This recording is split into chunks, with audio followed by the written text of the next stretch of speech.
everybody. Good morning. I have an extra special guest here today. His name is Alex Hormozi. I had to pay $200,000 to get him on my show today. I like his fat cousin. So he's his little brother. So he's learning everything about Alex Hormozi, actually a whole lot about him.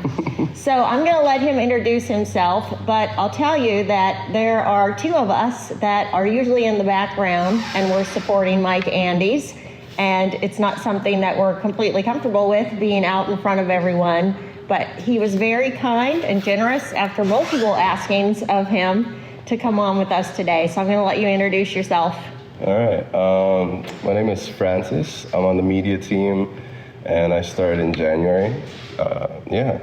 And it is now almost November. That's so true. 11 months. Yeah. So start back at the beginning. Tell us a little bit about yourself, your family as a kid, kind of what makes you what you are. I said this to Heather, our other graphic designer as well the other day. I feel like I've always been very introverted, very shy. And she said, oh, I never would have guessed, you know, because like, especially around here, around the office, I'm like very outgoing, I'm very talkative, and it's slightly harder to guess, but I've always been that way. It's just like, it doesn't help in everyday life, you know? So like I have to put on this quote unquote mask, but it's not a bad thing. I just like, I up my personality a little bit to make more friends, to get closer to people. But like, you know, by nature, I do believe I'm very like introverted, very shy. So I was like that for most of my life. And I believe like maybe at 13 or 14, I got into skating. And I was like around all these older dudes, older guys, and they just like kind of brought me more like, because I almost didn't talk at all as a kid, at all. I was always so shy, always like hanging on to my mom or my dad's leg when we were like at a party and there were other kids. I was like, I am not talking to these people. I don't know who these people are. Get them away from me. But yeah, you know, I grew up a little bit. I got a little older. I started doing photography, and I hated the idea of getting a job. I hated it so much. I was just like, I need to do something for myself. And then in 2018 or 19, I had to have back surgery, which is great. How old were you then? Still in your teens? It was a while ago. Yeah, I think I was like around 20 or so, something like that. Was that from skating? No, I had stopped that a while because I broke my ankle. Oh my goodness. And then it was from like a combination of things, I believe. That's what my doctor said. He was like, because at that point I'd gotten into like lifting heavy stuff, but I was young-ish, and I was like, I was just moving heavy weights. I didn't know what I was doing. I didn't know about good technique. So it was probably a combination of that, followed by I helped a buddy of mine move, and my back had been feeling weird, and then followed by that, you know, the last piece of the puzzle was like I crashed my motorcycle. Ever since then, I had like a really hard time picking it up, and I have to literally call my cousin and be like, I can't pick up my motorcycle. It's weird. Like, yeah, it's a heavy machine, but like, you should be able to pick it up. Yeah. But yeah, it just got progressively worse from there over the course of like a month. And to the point where I couldn't walk. My right leg literally stopped working because of the nerve impingement. Yeah, I had to have surgery. It was the best sleep I've ever had. It was great. And then I had to be in the hospital for 2 weeks. And in that 2 weeks, I was like, man, I need to find something to do. I'm losing my mind. So I just had like YouTube. And I was like, oh, what kind of hobbies can I do? And the algorithm was just like photography. And Peter McKinnon was like really coming up at that time. So I just got into that, and I just got, obsessed 24/7. I'm just like, okay, I'm getting all this knowledge, all of that. And of course they were like drip feeding me morphine, so I was locked in. As soon as I got out, I got a camera, started doing it full time, essentially instantly. And I got my first paid gig like the month after that. Wow. I was just like emailing people constantly, cold emailing them. And nobody was replying, obviously. So I was like, okay, new plan. I'm gonna go to all these restaurants, I'm gonna eat there, and I'm gonna take pictures, and then I'm gonna send it to them, and then they start replying. Smart. And then I got my first paid gig. I was very lucky that I literally didn't have to do any cold emails after that, because they were just like, oh, these are great, you're so good. I'm gonna like, you know, word of mouth, just tell all my friends, all my other coworkers or whatever, other people that have restaurants that you can do this stuff for them. And I was like, okay. Yeah. I'll take it. So no formal education on photography. On photography, no, not at all. Just YouTube, yeah. But So naturally gifted, you think? nah. No, no creative juices in there. I'm very creative. I've always been a very creative kid. So like, I was into drawing, then I was into painting, then I was into music. So it was. Yeah, it was know. a gift that you have. Yeah, something like that. But I like to think I worked hard at it, you know? Yeah. But realistically, you know, the fact that I got as good at it as I did, as fast, is like, you know, there's something inside me that's like pretty creative, but like also very driven. Yeah. Did you put yourself out there as a professional, or did you tell them you were just starting? With the first couple of people, I did say I was just starting and all that. I just had like a tiny little camera, so it was very obvious. But like once I started getting more people, I still had the same tiny little camera, but then I got like a cage and a handle and this and that to make it look more professional. Because like a lot of people were very apprehensive to like give me the chance, because it's so tiny. It's such a tiny thing, you know. It's like me showing up with a phone, being like, pay me, you know. It's like I'm sure I could take great pictures with a phone, but nobody's gonna trust me off the rip. You know? So they had to see the pictures first, and then be like, oh, okay, it sounds good. Like I've had many a person be like, are you sure we're paying this guy this much? You know. So you didn't do anything free or discounted from the beginning? No, I mean I started off with a pretty low price, and like that was something where I had to learn. I was like, because I was looking at everybody around me, and they were all like priced low, so that's what I priced at. And then I was like, oh man, I'm getting so much work. I should probably like up it a little bit, and like when Mike Andy says always raise your prices. Exactly. Like, same, you know.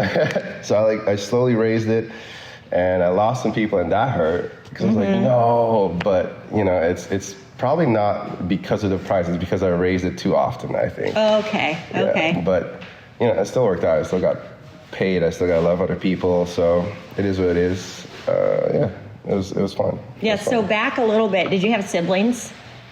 Not really. Like I have a sister, but I've met her twice in my life. Okay. She's like, one, she's 10 years older than me, and two, she lives in like a different country. So I wasn't very close with her. And then I have a little brother, but he's 10 years younger than me. Oh my word. I know. So like, I barely really had time to hang out with them before I was out of the house. Yeah. So do your parents, were they from the U.S.? No. My parents are from South America. Okay. Yeah, but my dad's roots, or his dad's, is like from the Netherlands. So it's a little bit all over the place. Yeah, I have family in South America, Netherlands, America. Yeah. So you were born here? No. You weren't? I just got here like 3-4 years ago. No way. Yeah. So you went to school in South America. In South America. Yeah. Incredible. It's a good time. Yes. So how old were you when you came? I'd done vacation like almost every year since I was 10. But then like for a little bit in my teen years, I was like very rebellious. I didn't want to like associate with family very much. I just wanted to do my own thing. And so I didn't come for a while. But then like when I was, I think, 22, I started coming again. And then eventually I met my wife. And she stayed with me in South America for the first bit. Like she was here. Okay, so she's an American. Yeah. Okay. But then she stayed with me for like I think a year in South America, and she was just like, I hate it here. I can't do this. I gotta go back. It's not even the people. It's not even the weather. Because she preferred the weather there than here. Like right now it's freezing and she hates it. Yeah. But she just everything else is like so much more streamlined. America's kind of figured it out. Yeah. You know? So, like, a lot of things in South America are just, like, winging it, very old-timey, and, I don't know, she just wanted to come back, so I was like, okay. So I sold all my stuff, and we moved here, and that's when I started watching Alex's stuff, because I hated it here. I was like, oh, my God, this sucks. First, we were in Florida, and then her mom wanted to move from Florida to here, to Washington State. So we were like, okay, we gotta drive there, sell all her mom's stuff, all her belongings, and we drove here. I already sold all my stuff, so I didn't have anything. I had a suitcase with all my stuff. So we drove here, it took 13 days, and I gained like 50 pounds in that 13 days because all we ate was junk food. It was horrific. And yeah, then I started watching Alex, because then we were sleeping on a literal air mattress with one pillow to share that my sister-in-law gave me, with one tiny little fan that we borrowed from a coworker at Trader Joe's. And I was like, oh my God, this sucks. This is horrific. I hate my life. So I started watching Alex, and he was essentially like, that video where he's like, watch this if you're broke. And it was for some guy called Avante. And I was like, man, that's me right now. I gotta listen. So I just listened to everything he said. Why would you listen to Alex though? He's all business. It wasn't anything creative like photography. Yeah, but I mean, they go hand in hand, you know? Like, Yeah. that's something I've always struggled with, specifically with like music, painting, that type of stuff. Like most artists, they just want to be creative, and they Yes. think that's just going to sell itself, Yes. but it doesn't. There's no business understanding. Exactly. Yeah. Like, it doesn't, and then that's why they like always die broke and never go anywhere. Like which is fine sometimes, you know. Like sometimes art is good for the sake of art, but I wanted to make money. Yeah, but the fact that you even had that mindset, did anybody tell you that part, that you're going to have some kind of business acumen to actually grow your business?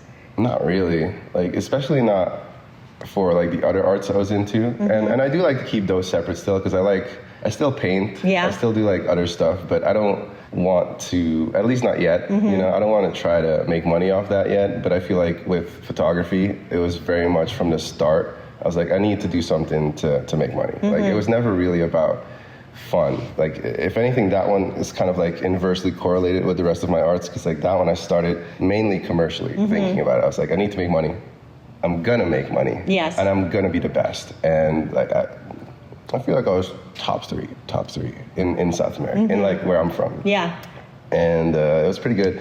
But then like as I started doing it more and more, I kind of got like burnt out a little bit on like being professional and making everybody look good and getting rid of wrinkles and blemishes and whatnot. And I kind of got fed up with that. And then I'm a very rebellious Yeah. spirit, you know. So even to myself, I was like, I don't want to do this. I want to make people look good, but like Authentic? naturally, Yeah. authentic, you know. So I started rebelling against myself a little bit. So that's also where I realized I need to like separate those two. Where it's like, okay, this is personal time photography, Yes. and this is Well, that's smart. work. Yeah. So you came here every year when you were a kid. So Oh, you were yeah. comfortable with the U.S. So Yeah. when you came here, did you acclimate pretty well?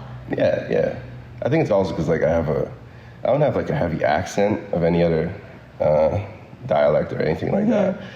So most of the time, people don't really, you know, guess that I'm Yeah. from somewhere else, which Yeah. is nice. It helps you blend in. Yeah. Did you get your interest in bodybuilding from Alex? No, that was mainly, I had a friend whose dad I was really close to, because I wasn't very close with my dad, but his dad was like my dad. I was always at his house, and he was very skinny. He was so skinny, but he like saw my build, and he was like, you should work out.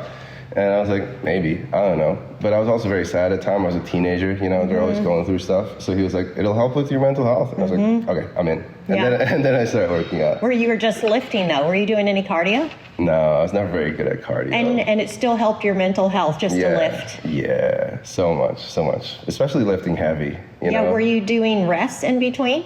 Yeah. Because a I lot think, of people yeah. would say that you need the cardio to really tap into the benefits of mental health, but you're saying no. I don't think so. No, Yeah. I think just lifting heavy. But I'm not saying cardio is bad. I love the idea of cardio. Not loving it. I'm exactly the same. I know. And like I know deep down in my head, I'm like, that's exactly why I should do it. Yes. You know, I get David Goggins' voice in my head. Yeah. You know? Like, Do what you hate, get Yeah. good at what you hate. Exactly. But you know, it's hard. That's the hardest thing I've So you not were pretty conquered young. yet. You said you were 14 because then you got hurt. Your body probably wasn't really developed enough to take that kind of heavy weight, or was it just bad form? I think it was just bad form, yeah, because I was like, I don't know, I was also like a very angry teenager, you know. So when I'm lifting weights, I'm like, why did my dad never hug me? You know? Yeah. So it was a lot of emotional pain that you worked through. Yeah. So So once I your got through that- relationship with your family, you became rebellious because you hated the way things were done, or the atmosphere that was in your home, or just like you said, lack of love. I don't know. It was a lot of stuff, you know.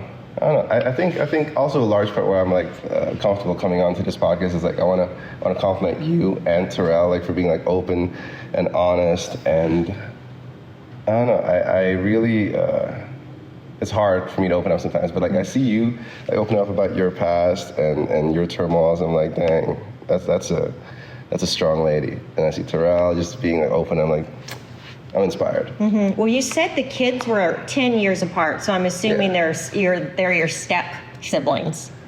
Oh yeah, essentially. Yes, which changes the whole family dynamic also. Yeah, but it's also more complicated because I'm also adopted. So, Okay. Yeah. Yeah. So you don't know anything about your family, I know about my mother, but we're still not close. Yeah. So the family that adopted you, you were never really close with them. Yeah, I was actually very close with them. Like my mother, at least, my adoptive mother. I love her. I have her name tattooed on my chest. I'll do anything for that lady. You have her on your profile picture on WhatsApp. Yeah, exactly. Yeah. I love her to death. She's the best thing that's ever happened to me. Yeah. So how did it come about that they even adopted you if they had other kids? They didn't have other kids. Okay. So like my dad had a kid with somebody else, and then he met my mom, and then they adopted me, and then they broke up, and then they adopted another kid. Yeah, so some kids feel like they're more special. So did you feel like neglected by your first parent? Like why would they get rid of you in the first place? I never really had that. I was always very grateful that my people chose me. Yeah. You know, like it does make me feel more special. Like a lot of people come into this world and they're like unwanted or they're an accident. Like I know mine chose me, so that's nice. But like it's just those first few months of existence that like really messed with me. Yeah, like, how old psychologically. were you? I was probably like 8 months when I got adopted. Okay, Yeah. and you feel like you were impacted by that, whether you remember it or not. According to my therapist, yeah. Interesting. Yeah. I didn't think about it a lot until like I started, getting into those teenage years and got very angry, very rebellious, and I had no reason. Very sad, no reason. And then I went to therapy, and then eventually it took years, and then he was like, okay, it's probably because of this, and that, and a large part of it is just that like parental neglect as like a baby, where like you cry, and nobody comes to pick you up. Yeah. Yeah. Incredible. Up till you were 8 months, and they feel like it impacted you that much. That's what they say. Yeah. Wow, that probably will really speak to a lot of people because there's been studies before of children, babies that actually died because it was an experiment where they just let them cry, and they were fed, but it was emotional illness really from that. So that rebellion that came out later. Survival of the fittest, man. Yeah. You go, sir. But something made you fit, though. Was it because you were starting to get rebellious and push against that? Like, do you think maybe you were born with the rebellion from your original parents that you never knew about? I don't know. I think to some degree, because I've heard about my biological father, that he like had his own little gold mining operation. So like technically I think to some degree he's a little bit of an entrepreneur, but I don't really know him, so I can't really speak to it or how good he is or anything like that. But maybe, I don't know. But like then again, my biological mom was also like an alcoholic, so I don't want to put too much weight on the emphasis of hereditary stuff. Right. Like, but you don't know. Like if your mom was drinking heavily the whole time she was pregnant with you, and then you were a baby that was neglected. Yeah. So do you feel like it really took a therapist to pull that out of you? Had you ever thought of anything like that? No, it's definitely therapy. Therapy was like great, and even going to therapy, like I hated it. Yeah. I hated it throughout the entire time. And to be fair, also lifting weights, I hated the entire time until I got good at it, and then I enjoyed it. Yeah. Did you hate it because you knew you needed to do it, like that rebellion thing again? Yeah, essentially. I knew it was going to be good for me. I just didn't want to admit it. Yeah. How did you end up going to therapy? Was your mom like in tune with what was going on with you? Excuse me. Some parents would just say snap out of it, or their kid's feeling low, maybe they need some meds, but to actually think that you needed somebody besides her to talk it through. I don't exactly remember. I think it didn't start off as therapist. I think it was just like, talk to my friend. Oh, okay. Because like sometimes kids are not comfortable talking to their parents about their issues, so they're like, you want to talk to my friend or aunt or whatever. And then I did, and then I think they were like, oh, this dude needs therapy. Oh my God. And is it because you were just mad? And when you would talk to him, it was like in circles, and they couldn't really resolve anything with you? Yeah, I think I was like very dead set in my ways, and I was like very nihilistic, like nothing really matters, and like, it's very angry, very sad, very confused little kid. And some people might say, was that right when your hormones changed, or were you that way from the time you were little? I don't know. I'm sure the hormones made it way worse, but like I said, I was like a very introverted and shy kid, so I was always like very isolated, very like hedgehog's dilemma, away from everybody else. So it might have been compounding. Well, not too long ago, we were stuck at the airport together, and good times. Missed our flights. Not missed our flights. They were taken away from us, both of us, a couple of them. And you came and found me. I didn't even know that you would know that I was in the airport, and there you were. And so we talked a little bit, and you showed a picture of you in dreadlocks. Don't even know how we got on that topic. And they were long, like they were almost to your knees. Yeah. And I didn't even recognize that person. So tell us how that person came to be. I was thinking about this the other day too, and I posted some like throwback pics because I was feeling a little nostalgic. I think that person very much came out of like all the rebellion that I had inside me, because when I was young, I went to a Christian school and I had very long, beautiful hair, and everybody always complimented me on my hair, and they were like, oh, it's so luscious, and it's even more beautiful than the girls here, and all of that, and I didn't like all that attention. So I got dreads, because I was like, what's the worst thing I can do to my hair? Because everybody loves it. I didn't do it for me. I was just like, I could get dreads, and I thought about it, and then, like I said, I was a rebellious teen. I got into a fight, and I broke my this bone in my hand, so I couldn't really comb my hair.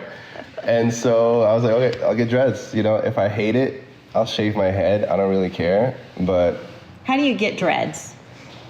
Somebody with like this type of hair, there's like several ways. You can comb it backwards until there's like a lot of knots, and then you can use a crochet to kind of create them. Because some people's look really nice and orderly, and then other people's just like a big mess. Like they never did anything to it. Exactly. It also depends on how often you get them redone. You know, like at first, like when you first get them as somebody with this hair, like you have to go like every 3 months, and then every 6 months, and then once a year should be fine. It's kind of like women with extensions. Exactly. They grow out, so you have to redoing. Exactly, and then that's where all the fuss comes from. Is when they're growing out. I see. But I just like didn't want to do that, so I got them redone maybe twice, and then I just let them do whatever they wanted. And then like 3 of them on like both sides of my head just kind of grew together into like one big Congo, is what they call it, just one big bundle of dreads. Yeah, it was super cool, but I did not recognize you at all. You were a completely different individual. So how did that manifest in how you acted? Did it make you more bold? Because you look different then. Yeah. I think it was also like very much because like one of my first jobs was in sales, and I was like on the phone doing phone sales, cold calling, and it sucked, and I hated it. I bet. Oh, it was the worst thing I've ever been through. But like once I got through it, and the company went under, but either way, once I was no longer doing it, I was like, oh, that was a good experience, you know. So I was like, I need thicker skin, and I feel like somebody with my skin color in South America, having that type of hair, like it'll draw a lot of attention and a lot of negative attention. And, you know, I just need to learn to deal with it. So, like, I've had, like, a lot of people walk up to me and say a lot of things, and I just gotta, like, get thicker skin and be like, yeah, well, this is my hair. What are you gonna do about it? How did you get that kind of self-awareness? Was it after that you started doing therapy that you would even say, I need thicker skin, that I'm kind of sensitive here? I don't know. I think that just comes from like reflecting, like just sitting and thinking back on my life, which I do a lot, especially on these flights when I do the turnarounds. If you're doing a 6-hour flight, sometimes I'll just sit there because I can't sleep. I can never sleep on a flight. So I just sit there and I just think about my life and like all the steps that brought me to who I am now. And I was just like, I was a very shy kid, very, very protected. And I think that was because I was adopted and they knew about my history. So they were very careful with me. They cradled me a lot. And I think all the mistakes like make you who you are. So I was like, I need more friction to become a better person. Oh, that's really good. Yeah. So you know how families with money, they give their kids a lot of opportunities. So they get to be a part of classes, they get to do sports, and because their parents have the money to do all these different things. We went on the boat as a team, and you were really nervous to be on the boat. Was that because, like, I never was on a boat like that when I was little, never had those opportunities? Were you never exposed to those kind of things to overcome those sort of fears? No, my dad had a boat. We would go on the boat all the time, and he would like throw me off with a life vest, and it was great. But I think as I got older, I got more nervous being on boats and planes. I don't know. I have this like really big fear of death. Okay. It's like, I don't want to die, you know? Yeah. I have like, which is like very normal, very human. But in my head, I'm like, I have messed up so many times in my teenage years where I almost died. I got into like fights, car crashes. Somebody put a gun to my belly once when I was like 16 for like no reason almost. And Not like, in the U.S. No, in South Okay. America. And like I saw, like, I didn't see it. I was there, I didn't see it. But I was in a parking lot and somebody got stabbed in the neck with a screwdriver like 10 feet away. And I was like, oh my God. So there's so many times where I'm like, I didn't realize at the time, like every time. But like looking back, I was so close to like bad situations every single time. Like as I got older, I'm just like, man, I need to make it to at least 55. You know, at least.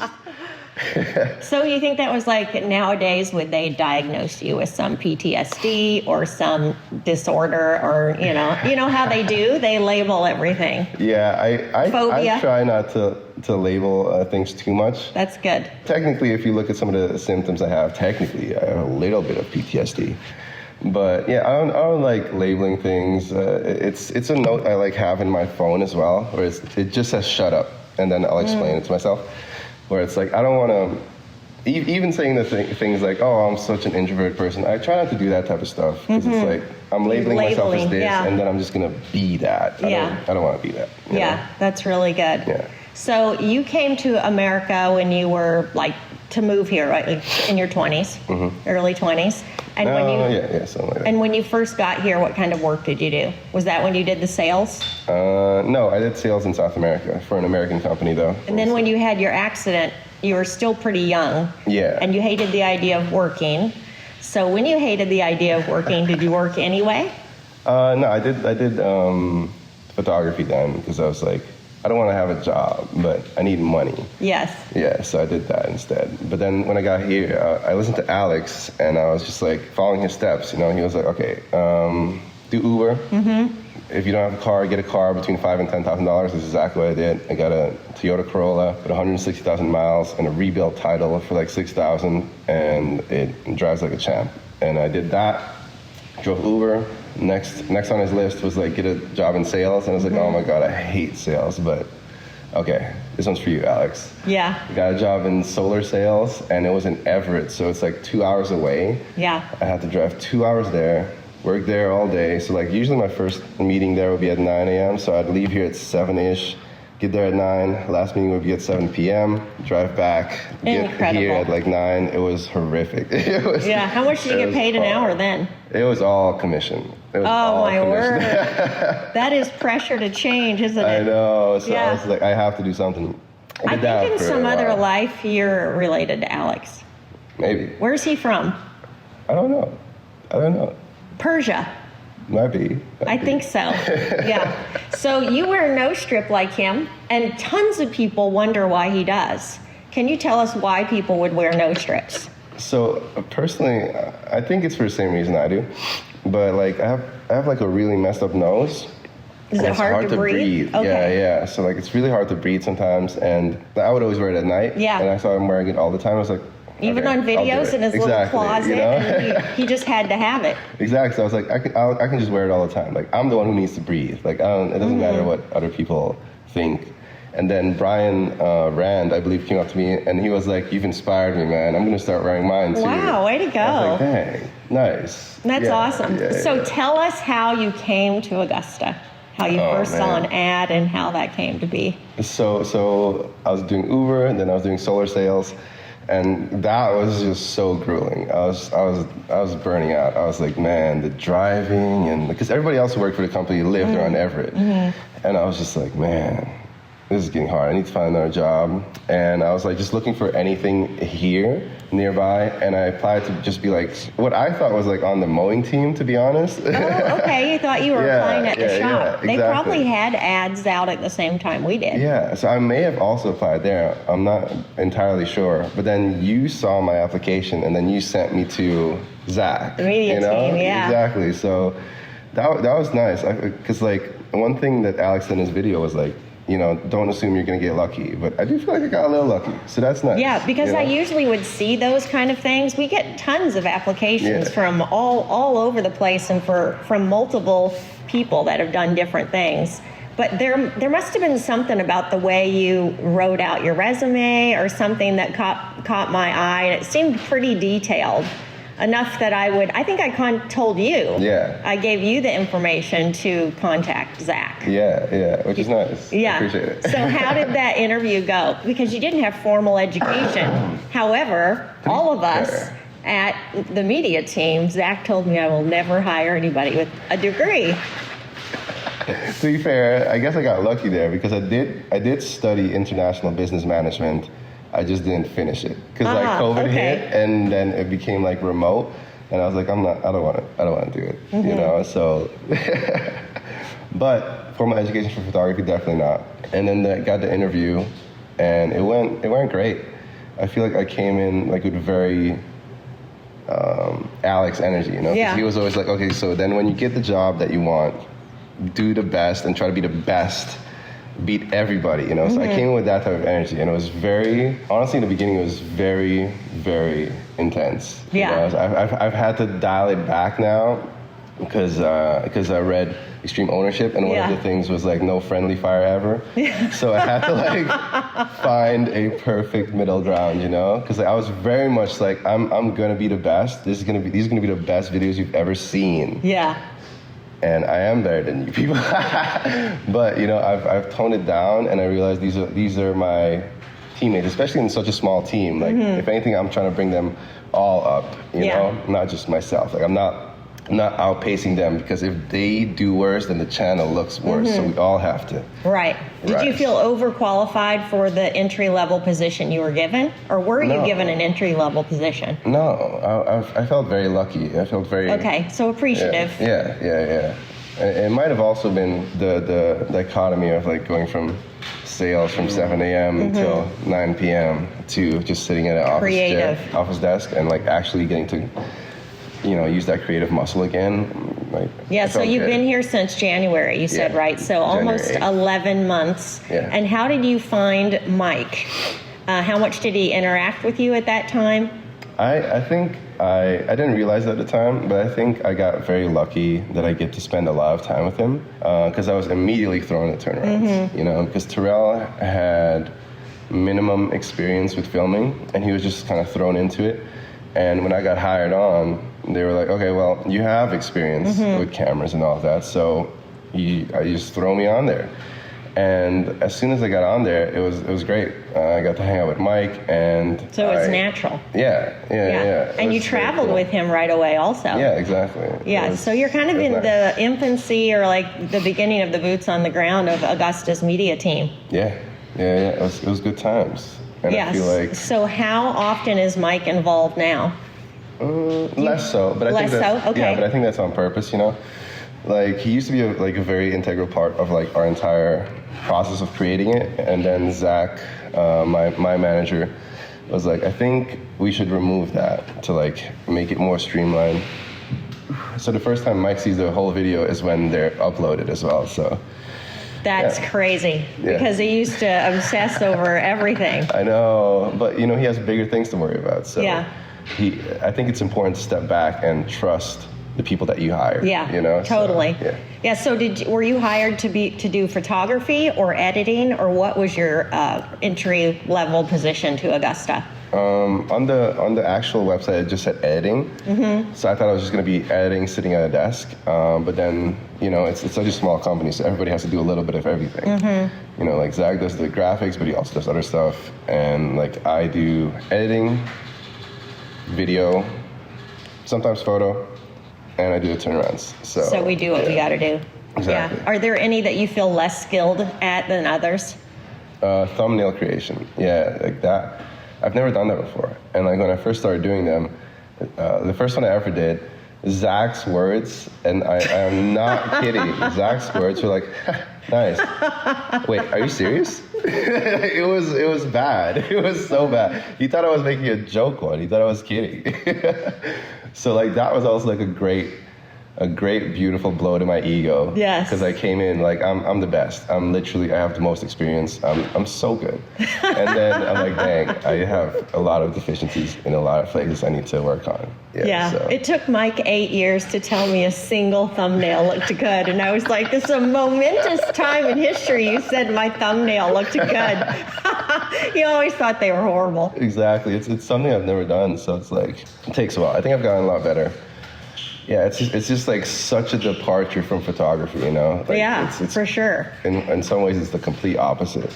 There's some things we do in thumbnails that, like me and Steven both, the other editor, the senior editor, agree that it's so different. It's like sometimes you do something and you're like, that looks horrific, but you have to imagine it on a tiny screen and it needs to capture your attention. So, yeah. Yeah. So, at what moment did you realize I'm not as good as I think? Was there a specific time when you're watching Steven or somebody edit and you think, oh, I'm not all that in a bag of chips? It was definitely the thumbnail thing. I think with editing, I definitely still always felt like I was better because I came in and it might have been because like the first video that Zach sent me to watch before I got hired was the one where they lost the camera gear and they had to film it on the phone. Go back and listen to Terrell's interview. and I saw that one. I was like, this is not good, man. I can do better. I'm gonna do better. I'm gonna come into like this is just me in my little bedroom. So I'm gonna come into this team. I'm gonna up the level of professionalism, and I'm gonna make this great.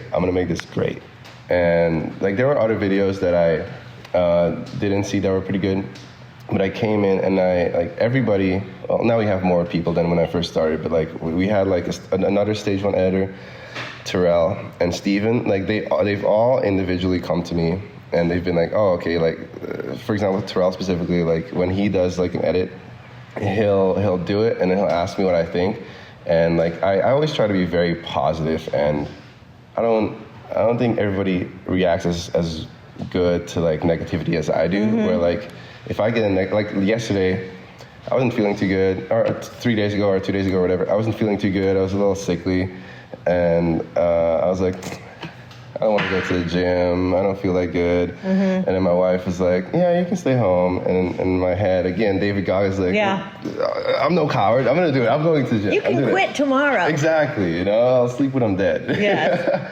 But like not everybody does that. So I try to always like front load them with positivity. And then I'll sprinkle in a little bit of, oh, but this could be better. And I feel like, but every now and then it just slips out because like I'm just like that sometimes. So every now and then I'll make a face or something, and then he'll notice it. And then after the edit or after the watch party, he'll come to me and be like, "You really like motivate me and drive me to like do better edits because like I see how hard you work on your edits." Because like, and it's also something that Zach said because like usually when I first started we had 3 weeks, and 3 weeks to post a video. To edit, to post. Yeah. So like I put my all into it. And then we get 2 weeks. And I put my all into it. And I asked Zach, I'm like, can I get just a little more time? And then he like just said yes, but like the issue is you're still gonna bump up against the same timeline because you're always putting in more. Yeah. Like, which is totally. good. Yeah. But we have a schedule to stick to. So you had to learn to get it done, not perfect. Exactly. That was a big thing for me. But I came in and like, Terrell was like inspired to do better. Steven was inspired to do like more sound design and You think that was your ambient. attitude? Yeah, and it's just like my like pushing to be the best, because I was like, I'm gonna make the best videos ever. And like, what's his name, Christian, Charles brother, like he also came up to me, and like when we had that other stage one editor, he was like, man, I can tell so clearly from the jump which ones you've edited, because you put in so much more like effort and work. And I was like, thanks. That's so cool. Thanks. That's so really cool. nice to hear from, especially somebody outside of the media team who doesn't see me grinding there. Yes, for sure. He could just see the nice. end quality of your work. Exactly. Like So we are actually in the studio today, and typically I do my interviews on camera. And Francis said, no, we got to do it in person. But the videos that you've always seen of Mike sitting at a table with his name in the, bright lights behind him is right over here. And I was in here one day, and all of you guys were in here, and the little pieces and bits that Mike are thrown in there in the videos, you guys help him do. Yeah. And you guys are actually coaching him on what to say and how to say it. How has your skill grown over time? Did that make you nervous in the beginning when you were actually coaching the guy that's supposed to be on camera? So much. I was so nervous. I think I was allowed to watch twice when somebody else did it, like Zach did it, and then the other stage one editor did it. And you would just stand here. Yeah, and like that was also the first time I was seeing the studio setup. So I was, I have a history in photography, so I was looking at the lights. And I was like, how can I improve this? How can I make this better, make this look better? And so like that's what I came into. And I think afterwards, like after a month or something like that, Zach said to me like, oh yeah, the first time you came in, like Mike noticed that, because I wasn't doing it like obviously glaring. I was just like looking around, seeing what I can improve. And then Zach was like, yeah, Mike noticed that you were like looking around and like seeing what you can improve. I was like, dang, Mike's like very perceptive. He is, yes. But I was allowed to watch twice, and I was so nervous. And like, it took some trial and error to find like the perfect way to do it. Like, do I write on a script? Right. Do I put bullet points? And I found like bullet points are the best, and then I explain it to him. Because like sometimes the turnarounds we do are like a month ago, so like I can't expect him to remember everything. Like But you've been buried in it. Exactly. Yeah. I'm like looking at all the 8 hours of footage or whatever it is at that time. So I'm too aware of everything. Yeah. So then I know I need to give him the backstory, what's coming after it, and what he needs to say and how to say it. And it's just, nowadays it's a lot more. Yeah, nowadays it's a lot more comfortable. Like the other day too, I texted him afterwards. I was like, yeah, that was a great session. That was, because some of them are very much, it feels like just ideas being thrown back and forth. Like I'll be like, say this, and he'll be like, oh, but what about this? And he'll be like, oh, that's great. Yeah, do that. So it's nice. So you were kind of thrown into the turnarounds because Terrell was going by himself. It was very difficult for him. Sometimes he would forget to turn something on because he's by himself, trying to remember everything, trying to bring everything, and then Mike just do his part. So what month was it that you got pulled in? Instantly. Like I got, the beginning. Yeah, I got thrown in because Zach couldn't go traveling and do all of that anymore. Yeah. Were you married at that time? How long have you been married? I got married in December 3 years ago. Okay. 2 years ago. So it's been a while. Yeah. So it's good times. So she was supportive of you being at Augusta. 100%. Has she seen a change in you over this past year? I think she's seen a bounce back. Because like I think I was already like very driven and very passionate in my photography. Although I wasn't like, I was still very lazy. Yeah. I was driven half a month. Like that's how I set it up for myself, because that's how I want it. Like nowadays I'm like listening to Mike and he's talking to these owners, and sometimes he'll say, work backwards from like what you want, right? Yeah. Like one of the owners I'm currently editing, he was like, I want to work out in the middle of the day as a joke. And then Mike was like, no, but that's a perfect way to think about it. Like that's really what you want. So how will you set that up to work backwards to where you can do that? Yeah. And like when I was doing my own thing, I was like, okay, I want to work half a month. Half a month, 2 weeks out of a month, I want to do everything. I'm going to be working 24/7. And then for the next 2 weeks, I'm just going to relax. I'm not going to do anything. Like unless something like a really good opportunity comes along, I'll do it. Like I've had the chance, how do I say this? I want to say something like along the lines of I've been blessed or whatever, to work on like some really big budget like movies and commercials. Awesome. And it's been great. So like if that comes along, I'll say yes instantly, right? Yeah. But small things, I'm like, this is my resting time. Yeah. So like then I was very much had time to like spend time with my then girlfriend, now wife, and then work really hard and then relax. And she saw that, and like I think when we moved here, it was very much like a dip, and I was just so depressed. I didn't know what to do. I was driving Uber, I was doing the sales, I hated my life. And like now she seemed like a bounce back to like. So how's it been for you, like working 8-9 hours a day instead of the plan you had? Yeah, it was great. Honestly, it was great. Especially, accountability and. Yeah. Because like a big thing I lack in my personal work, because like when I get paid, I'll do whatever. Yeah. But in my personal work, I'm always like, I can take some time on this. You know, it's like it doesn't have to be done. More like it needs a hobby. to be perfect. Exactly. Yeah. You know? It has to be perfect. Whereas opposed to like here, where it's like done is better than perfect. So I need to. It's a nice muscle to grow. So what do you actually do when you go on the turnarounds? Do you interview the people that we see? I do a little is bit that of everything. you talking?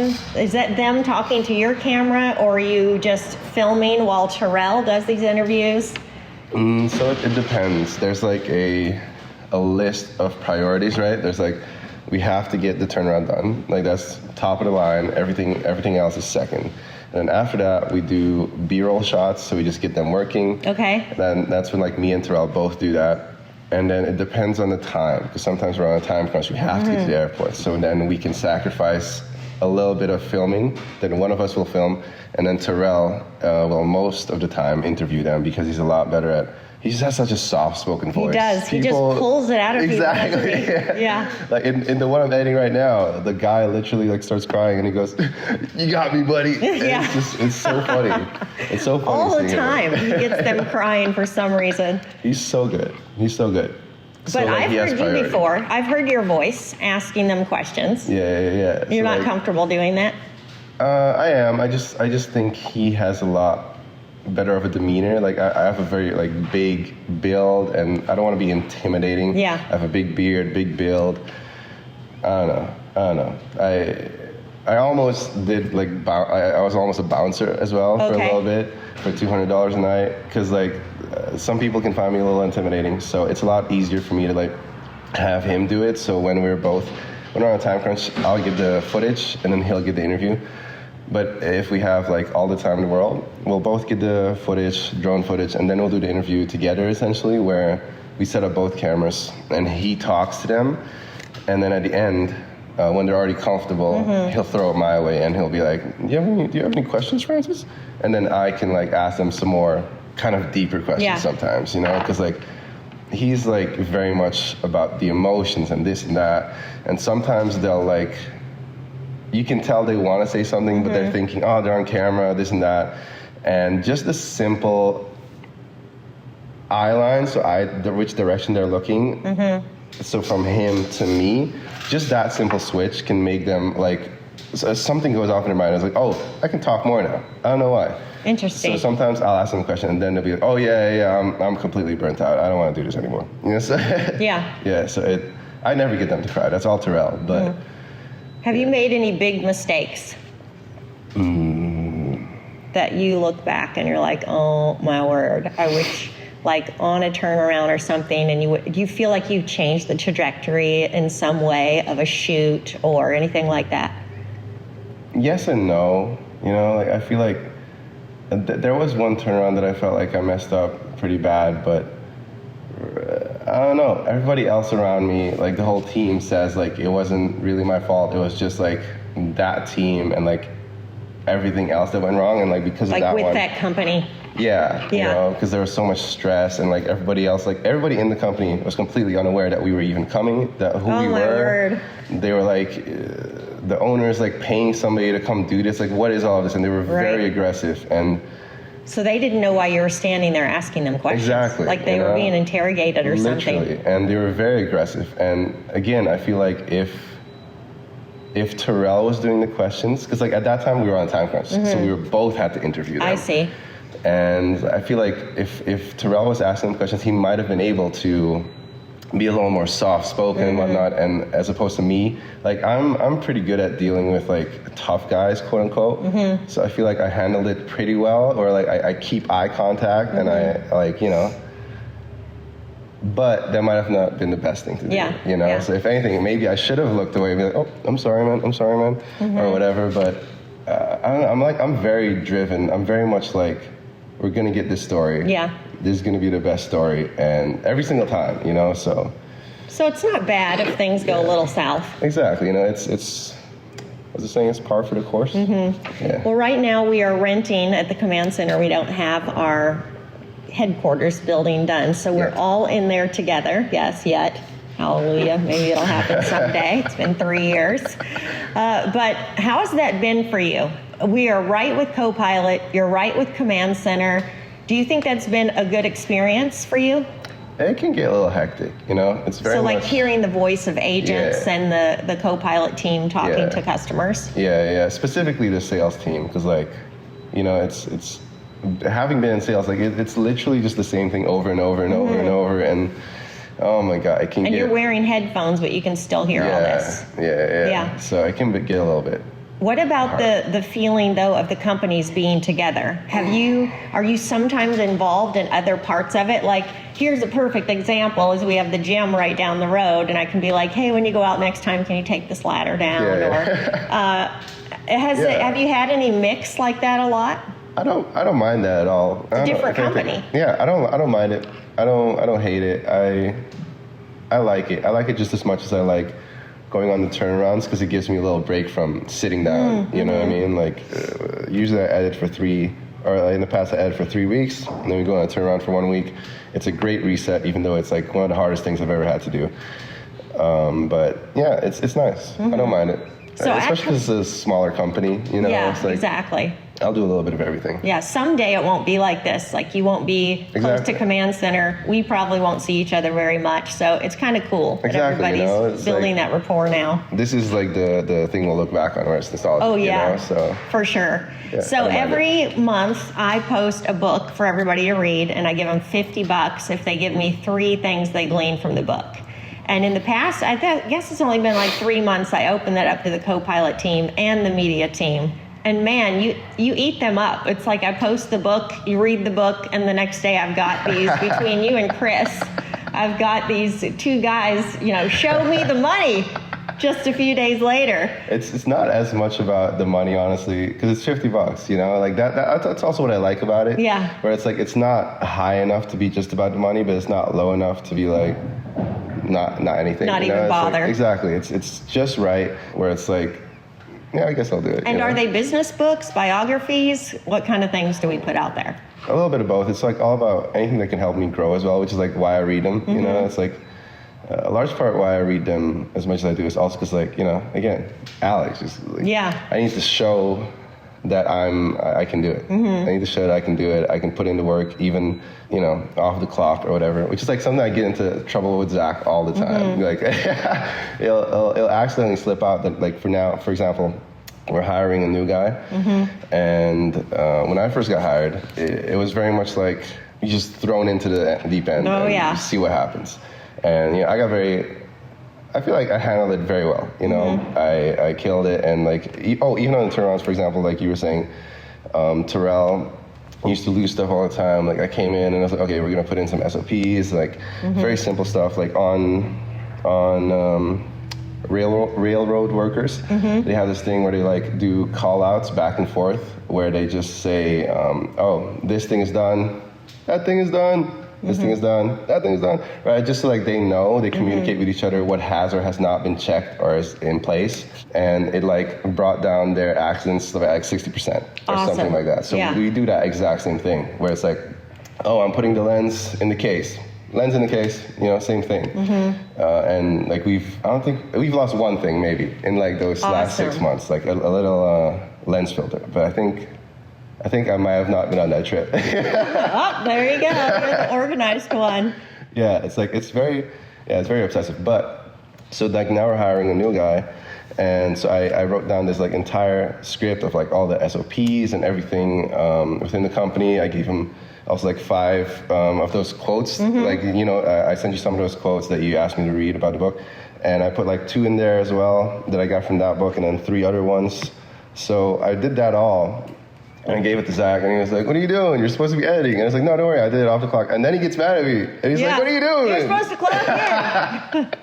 Yeah, he was like, "At least clock in." And I was like, "Okay, I'll do it." So you're going to gift this to this new guy. Yeah. So I gave it to Zach and our senior editor so that they can look through it, see if they can add anything or remove anything that's unnecessary. Yeah. Kind of an onboarding process for the new person. Exactly. It gets better with each generation.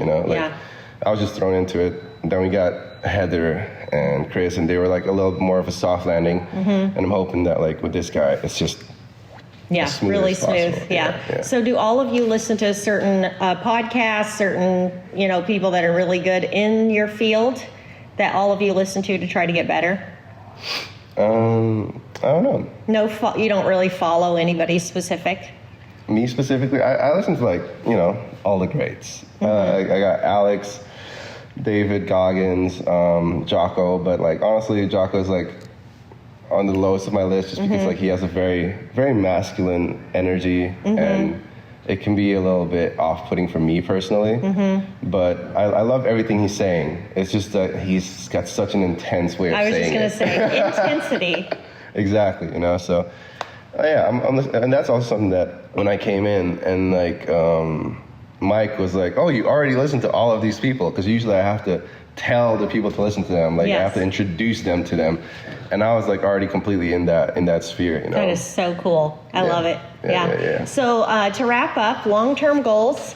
What are your goals at Augusta? What are your goals for your career? Do you plan to stick around, or is this kind of a place where you like something we encourage, where if somebody's not even going to stay with us, at least they get skills to be able to go and do their thing. So do you have a little bit of an idea where you want to be? I am hoping that it's like long-term-ish at the very least. You know what I mean? Like I'll stay as long as you have me. But I do love how much I'm learning. Like I said, I was studying international business management. And I feel like I didn't really do anything with that, But like even just being here around the turnarounds, listening to all the advice, seeing it go wrong, seeing it go right, it's wonderful. I love learning all this stuff. And next year, January, will be your first summit with us. So what are you thinking that's going to be like? I think it's going to be great. I always have a positive attitude going into everything. I think it's going to be great. Yeah, I do too. So any final words of wisdom you want to give maybe people starting out in a job that think they're good or think they, and maybe do really have a lot to learn, they come into a company like Augusta, what would you tell them starting out? Floss, smell good, smile. So you think there's personal changes people need to make to really fit into their role? Yeah, definitely. Like, I think that's also a big reason why I, for example, don't have dreads anymore. Like I want to fit in more. So you have that same mentality of like we're raising the professionalism in the industry. Yeah, exactly. You kind of bought into that. 100%. Yeah, that's pretty cool. But some degree, because I'm not going to get rid of my beard. Yeah. So you're not changing the person you are, but you've raised the level. 100%. Yeah. Well, I'm privileged to work with you. Walk by my desk. It's pretty awesome. Thanks. And I hope that our headquarters, when it gets built, that we still run into each other sometimes. Same. And I know this was not easy for you to do, but it's so much appreciated that people at Augusta will actually come out from the shadows or what we're doing in the background to kind of share. It gives people a good window and another angle, I feel like, to what we're doing. Yeah. Gladly. Yeah. So thank you, everyone. Thank you, Francis. Bye. Good times.